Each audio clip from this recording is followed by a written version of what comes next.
F'Marzu li għadda n-numru ta' turisti li waslu f'Malta laħaq kważi 112,000.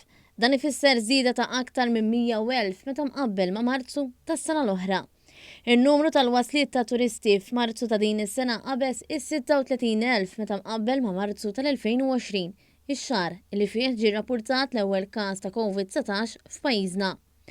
Dan ġie notat minn statistika maħruġa mill-Uffiċċju Nazzjonali tal-Istatistika l-NSO, li turi wkoll żieda konsiderevoli fin-nefqa totali tat-turisti f'pajjiżna.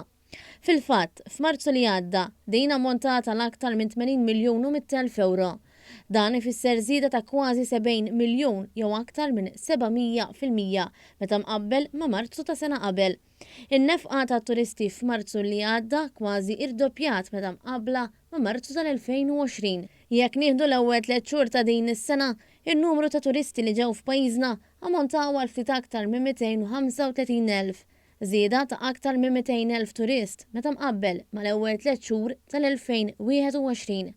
Fl-istess waqt, kien hemm tnaqqis ta' kważi 135,000 meta mqabbel mal-ewwel 3 xhur tal-2020. Iżda ġiet innotata żieda ta' aktar minn 780 turist li waslu f'pajjiżna bil-cruises bejn Jannar u Marzu li għadda meta mqabbel mal-istess perjodu fl-2020 qabel ma faqqet il-pandemija. L-istatistika turi wkoll żieda qawwija fin-numru tal-jili li qattaw f'pajjiżna t-turisti. Fil-fatt, f'Marzu li għadda ġew irreġistrati kważi 740,000 lejl, żieda li taqbes il-585,000 lejl meta mqabbel ma' Marzu tal-2021 u żieda ta' kważi 300,000 lejl fuq Marzu tal-2020. F'Marzu li għadda, il-maġġoranza tat-turisti li żaru pajjiżna ġew hawn għall-Btala. Dawn ammontaw għal kważi 95,400. Barra minn dan, kienu aktar minn 8,500 turisti li ġew Malta għal skopijiet ta' negozju, fil-waqt li ftit aktar minn 1,000 waslu f'pajjiżna permezz ta' cruises.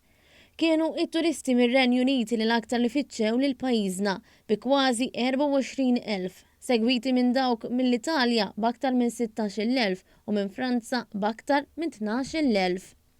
Il-maġġoranza tat turisti kienu nisa fil-waqt li bħala etajiet l-aktar li fitxew lil pajjiżna kienu turisti bejn il-25 u l-44 sena. F'Marzu ta' din is-sena kien hawn kważi 79,000 turisti li ġew Malta għall-ewwel darba. Fil-waqt li aktar minn 32,000 kienu turisti li għalihom kienet it-tieni darba jew aktar li żaru pajjiżna.